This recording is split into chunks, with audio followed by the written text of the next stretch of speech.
We got a question in the chat. The question goes, a girl that I'm seeing text asking me if she can call because she wanted to hear my voice. Aw, why is this important to her? Oh, God, that's so... Well, okay.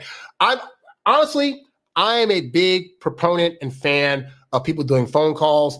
I'm a bit older, so I understand people say it all the time, but Harry, it's 2025, texting, Snapchatting, Instagramming, messaging, like we're all about texting.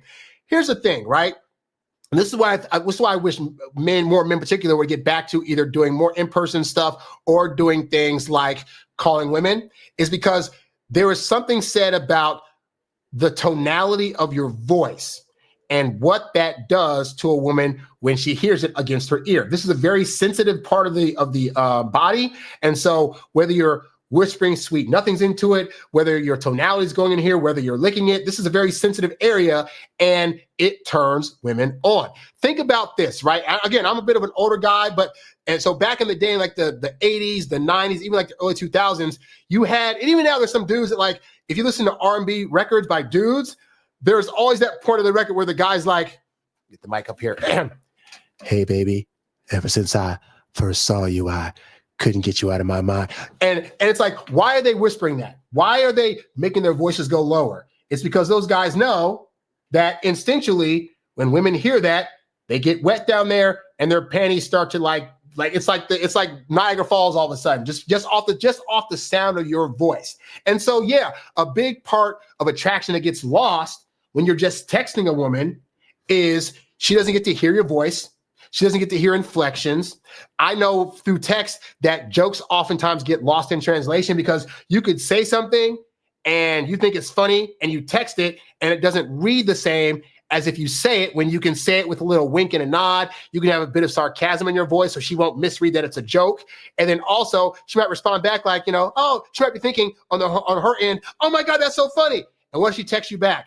LOL, haha.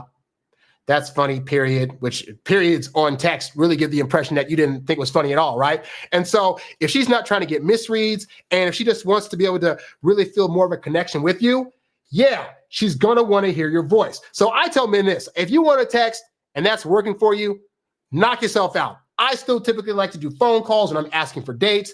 But also, yeah, a woman, she's going to want to hear from you. And the fact that she's reaching out and asking if she can call you, that's already a net positive win because that means you have to do less work. But yeah, if she wants to call you to talk to you, hey, so-and-so, blah, blah. Now, the problem most men have now is because we've been trained so much on text where we have time to play out a conversation. A lot of guys are afraid about running out of things to say. In fact, true story, I recently reached out to one of my aunts to wish them a happy birthday, and they chastised me for not calling them enough because or whatever, you're my nephew and you never call me, this is that. And as a guy, I'm always thinking like, but logically, if I don't have a reason to call you, then I don't have a motivation to call you. And also it's weird for me as a guy, I'm just going to just call you up and then a conversation's just going to happen.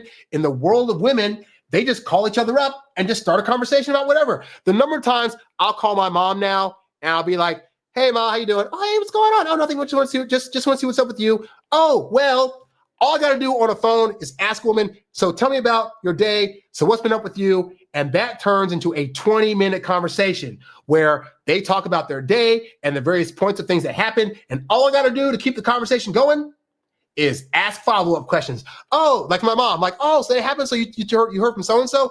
Oh, that's awesome. So what do you guys talk about? Oh man, that's great. What did you do? Oh, you saw a TV show. What's the TV show about? Oh, I got to catch that. That show seemed really, really great. Are you cooking lunch now? What are you cooking? Like, they don't care because for women, the conversation itself is the bonding. It doesn't matter necessarily what you talk about. It's just the fact that them hearing from you, it makes them feel a connection. Now, with that said, I want to stress again that it's a 3-to-1 ratio because they should be calling you 3 times more than you're calling them. So I still don't want you to think that now because she wants to hear from you by a phone call that you got to call all the time. It's not what we're talking about here. But her reaching out to you and want to hear your voice, it's totally understandable why that would be a thing. So get on it.